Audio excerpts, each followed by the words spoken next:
Bonjour à tous. Aujourd'hui, on va parler de la défaite de la France face à l'Espagne en demi-finale de l'Euro 2024.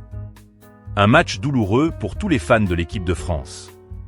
Restez avec moi pour analyser ce qui s'est passé et comprendre les leçons à tirer de cette expérience. Je me souviens d'une image terrible lors de la Coupe du Monde 2002. Thierry Henry, allongé impuissant sur le ventre, le visage contre la pelouse, suite à la défaite contre le Sénégal. Cette image résumait parfaitement la débâcle de l'équipe de France à l'époque. Aujourd'hui, une image encore plus terrible résume notre élimination face à l'Espagne. Celle du défenseur espagnol Nacho enfonçant volontairement la tête de Kolo Muani alors qu'il gisait déjà au sol. Un geste inacceptable qui marquera longtemps les esprits et qui a fait scandale même chez certains supporters espagnols. Mais le parallélisme entre ces deux événements sportifs ne s'arrête pas là. Avant le début de la Coupe du Monde 2002, la France était championne du monde et championne d'Europe. Elle apparaissait comme un adversaire redoutable, avec une armada offensive inégalable. On avait le meilleur buteur du championnat d'Angleterre, le meilleur buteur du championnat d'Italie et le meilleur buteur du championnat de France. Et pourtant, résultat, un seul but marqué et une élimination au premier tour.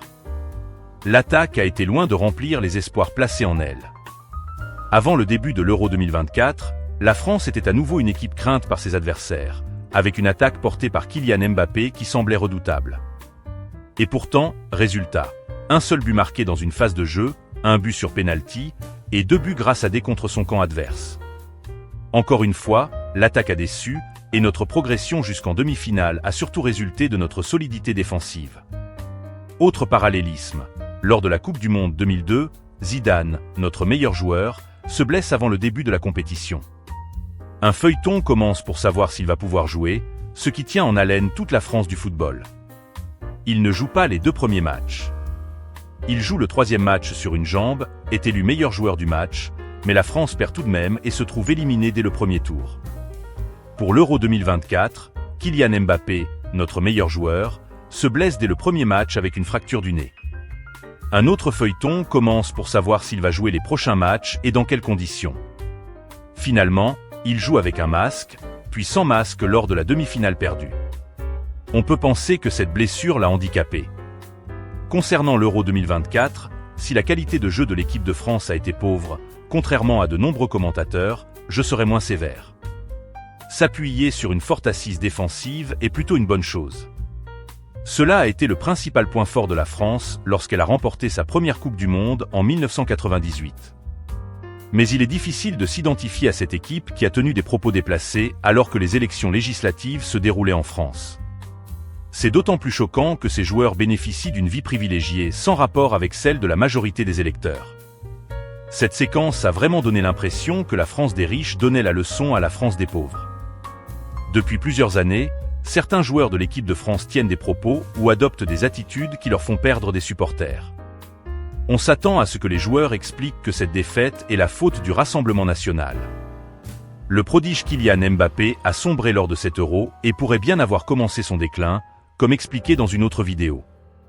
À sa décharge, il a sans doute été handicapé par sa blessure au nez et par le masque qu'il a été contraint de porter. L'équipe de France a besoin de retrouver ses fondamentaux, de se concentrer sur son football au lieu de se perdre dans des discussions politiques ou sociétales qui ne sont pas de son ressort. Cet Euro s'avère décevant dans son ensemble. Nous n'assistons pas à une grande compétition. Le vainqueur à ce jour, c'est surtout l'ennui. Le football aujourd'hui a d'ailleurs perdu beaucoup de son intérêt, que ce soit dans les compétitions entre les équipes nationales ou entre les clubs. Les instances internationales et nationales, les joueurs, les entraîneurs et même les supporters doivent se recentrer sur les valeurs fondamentales du sport. Le travail d'équipe, la résilience et la passion pour le jeu. Pour l'instant, l'argent, la gloire et le narcissisme font vriller beaucoup trop de têtes, rendant ce sport et ses personnages méprisables. Merci d'avoir regardé cette vidéo. Si vous avez des questions ou des commentaires, n'hésitez pas à les laisser ci-dessous. Si vous avez aimé cette vidéo, un like est apprécié. À très bientôt pour d'autres vidéos passionnantes.